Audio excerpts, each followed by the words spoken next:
Pyrogenic from Petrogenic Hydrocarbons using a forensic source differentiation. Brian Moore and Jeremy Hess with GHD will be presenting. Jim, can you hear me my laptop? Oh, that's yours. Yes, thank you. Good. Great.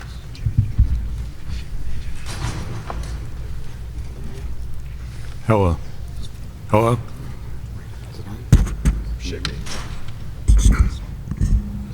How's that? Thumbs up, something? All right, Yes. thank you. We put him to sleep.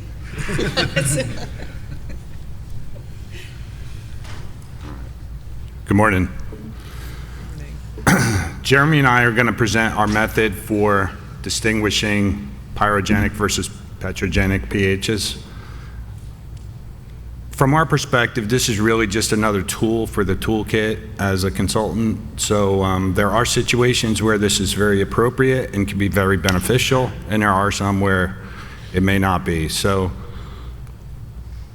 what we'd like to do is give you some background on what we believe is a big challenge in environmental cleanup.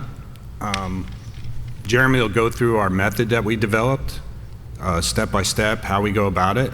We'll give you some applications, where we've applied it and some of the results, and then we'll talk about the lessons learned that we got away from it, and some applications where it may be useful. So polycyclic aromatic hydrocarbons are everywhere. I mean, anytime you do some sort of test, you kind of identify them if you're testing for them. And the sources of these pHs could be various things. They're naturally present. They could be the result of fires or volcanoes. They could be the result of degradation of organic material. And pHs that are produced are generally classified in two categories. You have your pyrogenic pHs, which is just that. They're the result of combustion. And then petrogenic pHs, which are generally related to petroleum products. So you can see some pictures there of potential sources, combustion, tanks themselves with fuel, asphalts contain pHs. They're all over. So our challenge for us is closing sites where we identify some of these pHs. If you've done any sort of testing, like Ricker said, you know, table C, any kind of petroleum analysis, you're going to have pHs included in the testing. If you're doing a phase 2 at a commercial or industrial property, more than likely you're going to be testing for pHs. And some of the challenges with them is they have low volatility, they have low partitioning coefficients, so they generally bind to the shallow soils, and they're resistant to degradation to some degree, more so than some other petroleum products.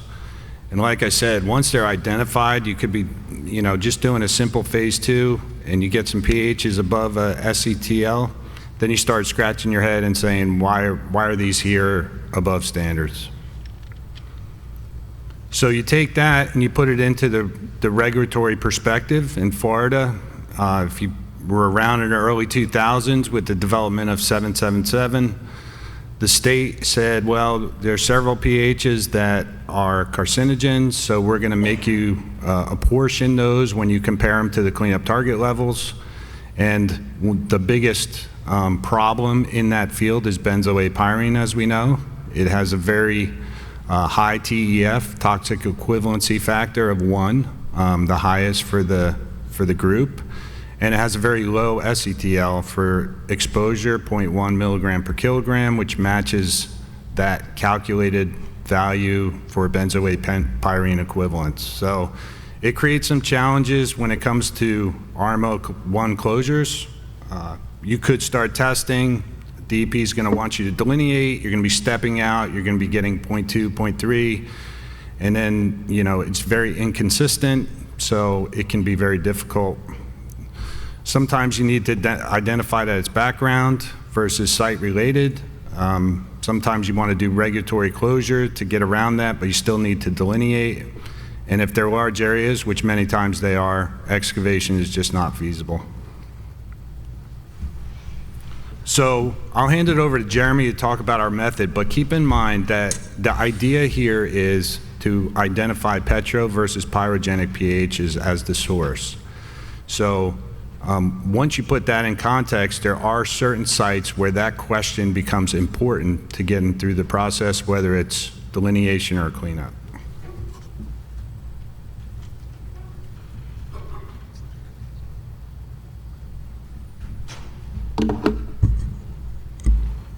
Hello, everyone. So our friend benzoate has been around for a while, causing problems with site assessments, specifically soil assessments, and prevention of site closure. So our study wanted to focus on changing the way that we thought about that a bit and maybe coming up with a different approach when these sites reach those benzoate sticking points. So the overall goal being to try to develop a blueprint or a methodology that could be followed when you have a site that runs into that circumstance.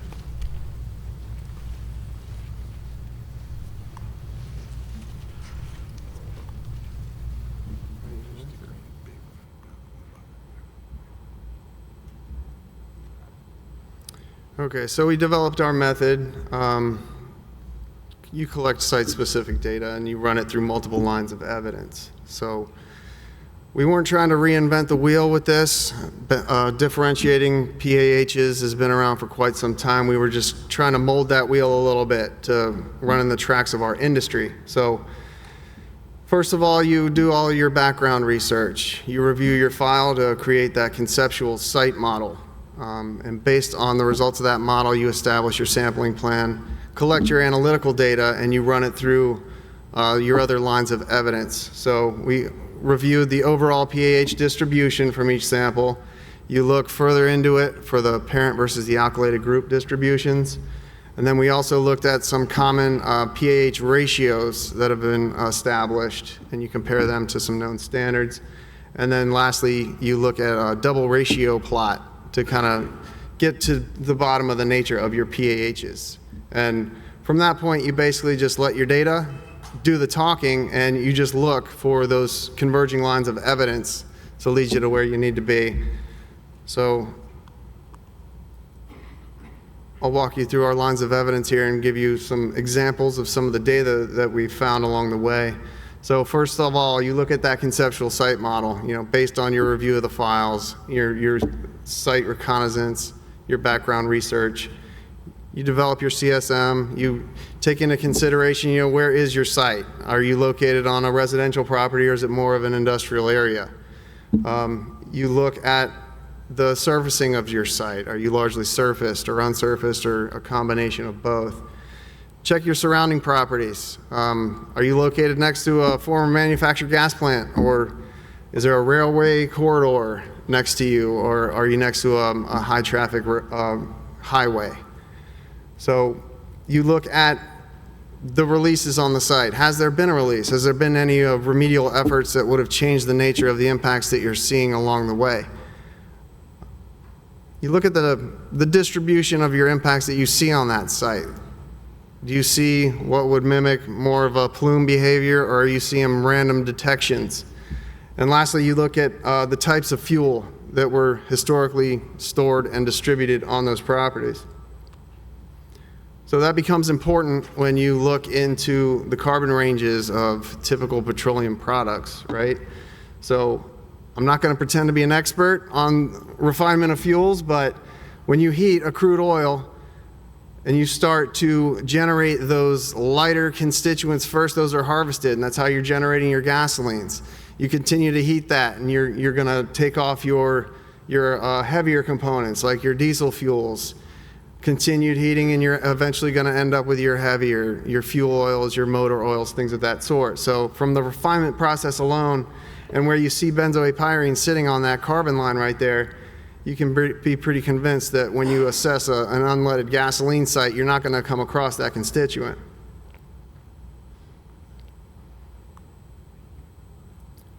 So going further into your distributions, what you see here, you've got your lighter constituents on the left, and working towards the right gets you heavier and heavier along the way. So some common distributions that we looked at: diesel fuel diesel combustion residue, and a typical roadway pavement. So your diesel fuel, what you'll see is that heavy left skew with the high concentration of your lighter naphthalene group. A combustion residue, you're going to see a decreased contribution of those lighter contaminants in relation to the heavier 3 and 4 ring constituents. And then on the bottom, with your asphalts or your roadway pavements, you're going to see relatively minimal lighter ones and a heavier concentration of the 4 and the 5 rings at the bottom. So the bottom right is when you start to see that heavy presence of that benzoate-pyrene. So in your other 2 curves, you see relatively minimal contributions. And also of note, the individual groups, what you'll see with the color coding, those groups are distributed with either those bell-shaped distributions or the right skews or the left skews, which gets into your parent versus alkylated argument, which I'll get into. So we also looked at these single ratios. There's a lot of ratios out there to evaluate your PAHs. We selected these 5 because they're the most applicable for a pyrogenic to petrogenic determination based on, the combusted versus the non-combusted nature.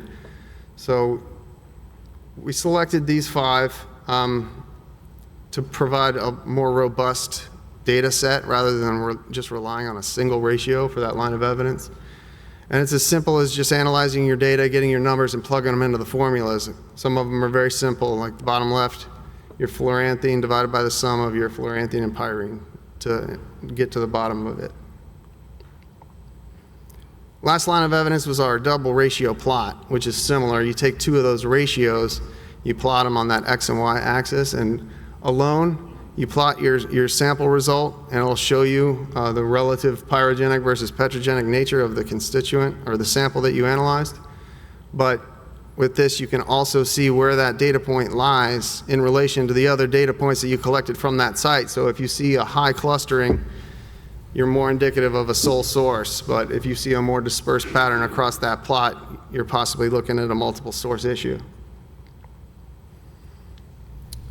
So applying that method, we basically took that method and we applied it to 10 test sites across the state of Florida, all impacted with relatively low levels of benzoate-pyrene. So this is one of our example sites. It's a typical petroleum assessment site that you would see. Active gasoline retail station. It's had multiple generations of underground storage tanks over the years, all in the same location. There's been one release documented on the site. It was an unleaded gasoline release from the UST area, but there has been documented diesel storage and distribution over the years, so that definitely had to be taken into account. You look at the location of this site, it's in a relatively heavily trafficked area. There's a major highway just to the south outside of this figure, so we also had to consider that deposition and runoff component. You look at the background data on this site, you do see that pattern of benzoate-pyrene detections in your shallow soils, pretty far away removed from your source area. The data showed relatively minimal lighter PAH constituents. There's a lack of the BTEX numbers, and all of your groundwater on site was within the groundwater cleanup target levels. So our standard approach with this site and the others, we would perform up to 16 soil borings, collect samples from all of the former exceedance locations. We would collect some additional background samples for an updated baseline, and you'd also collect samples from your other areas of concern from that CSM. In this case, there was a drainage swale down to the southern part of the site that we did 4 soil borings in that location, collected samples to evaluate that runoff and deposition component. So from each location, we collected 2 samples. You collect your first sample for your standard pH analysis, and you collect that second sample as a contingent, put on hold for additional analysis if needed based on the results. So you run your initial 8270 analysis and you come up with your pH data.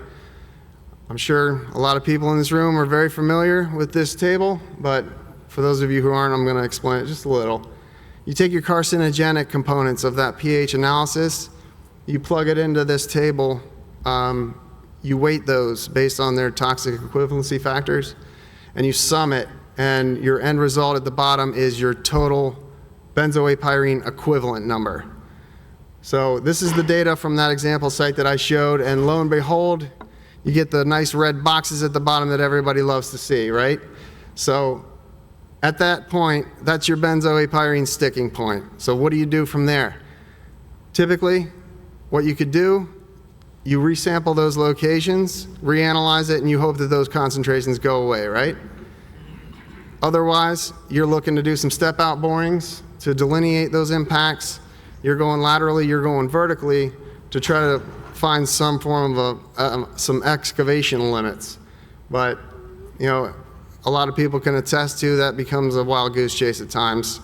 Your data is collected, it's random, it's not making sense to you. So this is where our path for our study kind of takes a different angle to see what else could we do and get down more to the why. So those forensics samples that we had contingent on hold, for those exceedance locations that we saw, we would analyze those for that full suite 8270 analysis, which picks up also all of your alkylated homologs for those groups. So this is typical of what you would see. This is basically an extreme situation on both ends from our study. Your left curve, that is from our one of our sites that came back with some petroleum-related results, right? You see that big left skew in the data, heavy on the naphthalene components, not so much as you're getting heavier on that distribution. All of the data from that example site that we saw looked exactly like this distribution on the right side. You had that lack of the lighter stuff and the big peaks in the heavier pHs as you move down the line. So that was our second line of evidence after the CSM. The third line of evidence dives into those overall distributions and focuses on that group level. So what you will see from a parent versus alkylated distribution, each group, your parent constituent is on the left side, and as you move right, it's higher levels of alkylation. So if you're looking at a right skew or a bell-shaped curve, it's more indicative of a petrogenic source.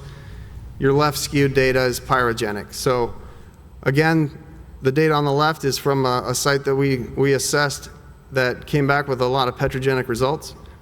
The example site that we showed, all of the results came back with these right skewed distributions indicative of pyrogenic sources as opposed to petrogenic. So the next line of ratio, or the next line of evidence, were the single ratios. So those formulas, we plugged in the data. This is specific to that example site. And you see every single one of the locations that we sampled, they came back on the pyrogenic side of all 5 of those ratios. You compare that to a different site that we analyzed with more of a petrogenic outcome. All of those, well, the majority of those sample locations, there's a mixture of both the pyrogenic and the petrogenic result, which gives a little bit less of a confidence level when you're trying to distinguish this line of evidence for this site.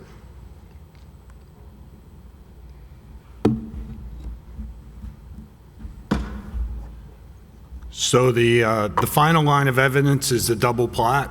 Like Jeremy explained, 2 ratios, one on the x-axis, one on the y. As you move left to right, petro to pyrogenic, and bottom to top, petro to pyrogenic. So this example here from one of the sites, you could see that the samples were plotted. They all showed up in kind of a bundle in the same location on the pyrogenic side. So in this case, the results would suggest that all of these samples were from a similar source, and they were all from a pyrogenic source. Another example, in some ways similar, you could see we have 3 or 4 samples there kind of bunched up in the pyrogenic range, but then we have the one outlier to the left there, which actually shows up in the petrogenic range. So what you would do here is go back and look at where those samples were taken, compare those to your CSM, and maybe it's a situation where you actually have a source at the site, but then there's other impacts that are more pyrogenic and probably not related to that source.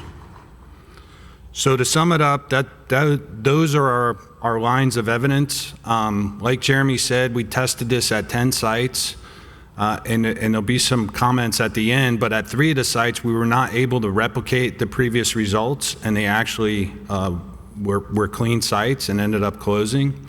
At 5 of them, we determined that all of the impacts at the site were pyrogenic and not related to the fuel sources that were identified. And then at 2 of them, it was just unclear. We had some mixed results, and all the lines of evidence were not correlated in one specific direction. So our lessons learned through this experience is that those lines of evidence, when they're all converging and pointing the same way, you can feel confident about the outcome, whether it's pyrogenic or petrogenic. We found that waste oil sites are difficult.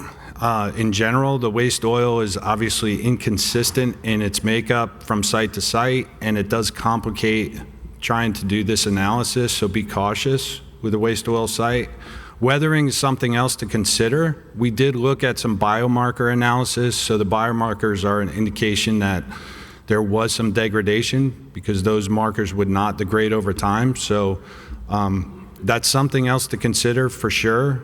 It doesn't make a big difference with the heavier compounds, but if you have lighter compounds, you do need to be aware of that. Detection limits is something else for sure. You see the numbers, 0.2, 0.3 milligram per kilogram. Once you get to that next level of analysis and you're looking for this distribution, it's really hard to see it with these very low detection limits. So just be aware. And then repeatability, like I said, to look at old data, see some hits, and then go back and try to repeat it in soil can be difficult for sure. And finally, where we see this as applicable for sure in our business is one of these sites where you just start chasing this benzoate-pyrene. You can't find the end of it. It's you don't think it's related to the original discharge that was documented. Now we understand that DEP is probably going to, not agree if it's a pyrogenic source, you're done necessarily. But if you're in an urban area and you can't find a nice background site to do a study to determine a benzoate-pyrene, I think you could make an argument to the agency if it's clearly pyrogenic and it's widespread on your property that it is background, and I think that would stand for that argument.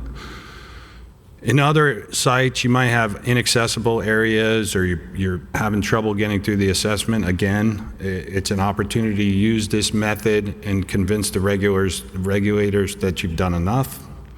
And for the state programs, we know the state's done a great job in cleaning up a lot of petroleum around the state, but there are some of these sites that they get to a stopping point with this chasing benzoate-pyrene to no end.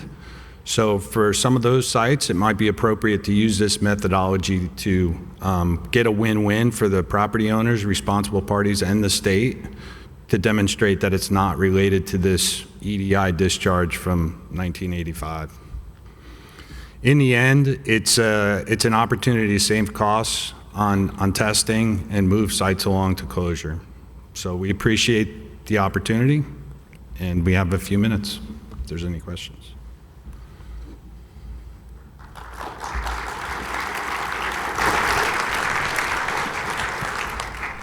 Step here. Questions for Brian? Jeremy? Come on now. All right. I got one. If you've been successful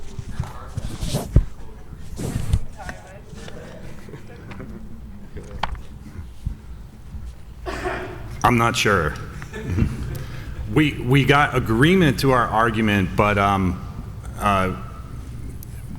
I can't say for sure, yeah, we got this through to the finish line necessarily, and people are buying into it all the way around, but there was no argument to the technical side, what we delivered with the line of evidence argument.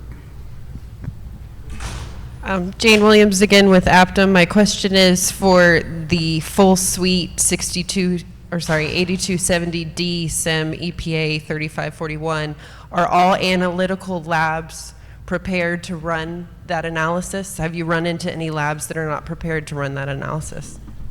Finding the labs, it was challenging.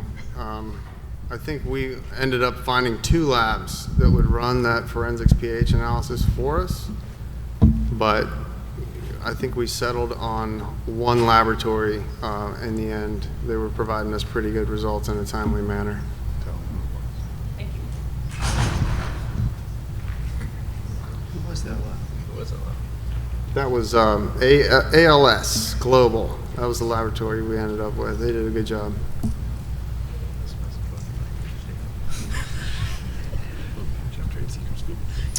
Hey, great presentation. Just a quick question on the asphalt paving. Does that come out pyrogenic or petrogenic? Because I assume both processes are involved with making asphalt. Just curious where that fell out. Asphalt. Well, we were very careful, throughout our study not to collect any specific asphalt materials, but I kind of presented that, as an example of what you would see, because that is a very common problem. Like when you're doing site assessments, a lot of asphalt, soil boring locations, you see it and they're not cored properly to where they're just punching through it and you're tainting your samples that way. So I've got to believe that a lot of the exceedances that we see in the industry are related to that. But with our distributions, they come out more weighted on that pyrogenic side. Hey, Joe, I think you get both if you analyze the asphalt itself, but when we see it as a residual, maybe, when you're testing in the field, I think it would follow a more pyrogenic fingerprint once it gets out in the environment. But you're right, it would have both components.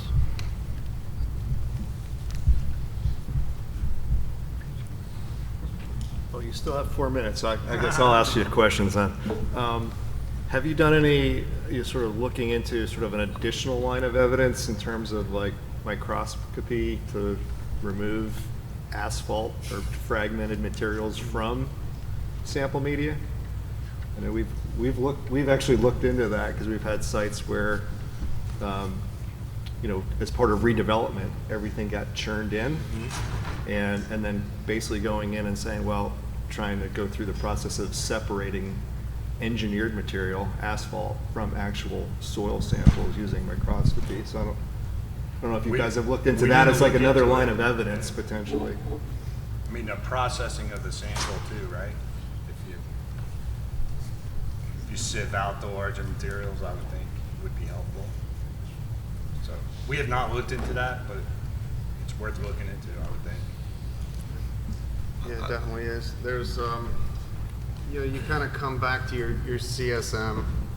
If you expected it to be there in the first place, that's just kind of like pushing it in one direction. Like you said, if it was all churned up in the subsurface.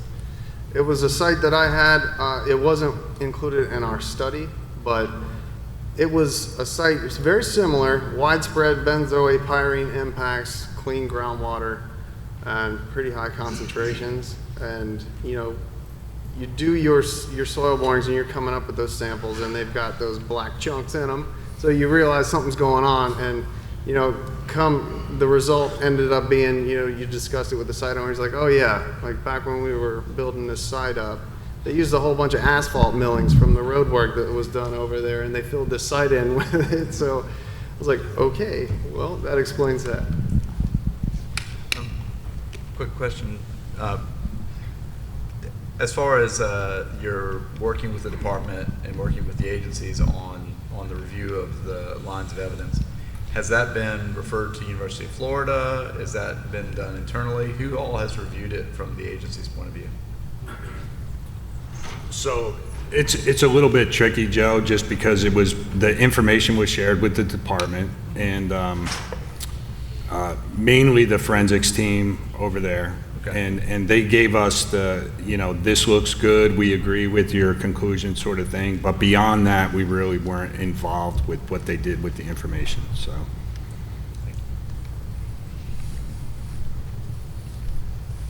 We've got time for one additional question or 2 additional questions. Go ahead. I can probably hear without the microphone. For recording. Okay, thank you. Jeremy, any comparison to depth or any use of depth as a variable when finding the pyrogenics? Was there any variability with depth? As in variability or consistency? Are you finding the positive results at a particular depth? Or was there any consideration of depth of where the sample was collected at? Yeah. Well, a lot of our sampling locations were dictated by those previous sampling results. We just tried to duplicate the depth that they were found previously. Apart from that, you would run into sites with a lot of shallow water tables, so your depth interval is kind of limited.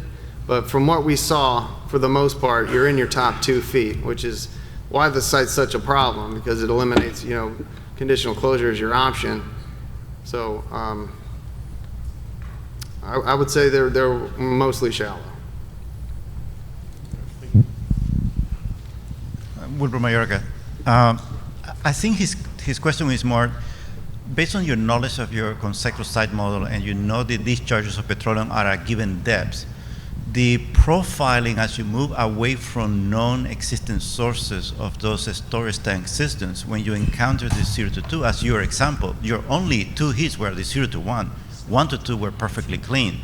So when you superimpose that data with your vertical profile of concentrations, it will support even further your multiple lines of evidence, because you will be demonstrating that as you move away from your source, your vertical profile of BAP impact disappears, and you're finding just the 0 to 1 foot, which suggests your findings that you presented.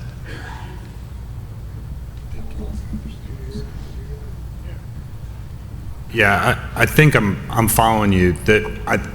From our perspective, the challenge is that if your conceptual site model is this was deposition, or this was cars riding over the parking lot, for 50 years or whatever, your conceptual site model says this should be at the surface, these impacts, and they should go away with depth. The challenge is we don't know the history of the sites, and like Jeremy said, we're looking at the file and we're seeing hits at 2 feet or, 1.5 feet, but not a shallow sample. So I don't think that the argument for the conceptual site model gets you to the end. I think you need additional information beyond that to say, yeah, this is, here's our conceptual site model. It's a gasoline site. Benzoate pyrene shouldn't be there. This isn't related to the gas release. So I think it's just a challenge with what happens at the site over time, why some of these impacts get deeper and get outside of a scenario where they match up with the site model. I don't know if that answers your question, but I think that's what you're saying. It's kind of like, here's your release. How does it relate back to the release? In some situations, it's challenging because things were moved around.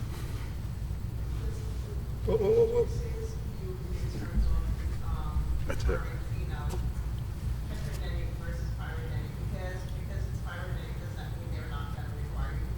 No, I hope we didn't make that point. The point is, it's another argument to say it's not related maybe to a known discharge for that site. Wilbur, we can catch up with you right after. I made the mistake of saying we had time for one additional question, and now I'm behind schedule.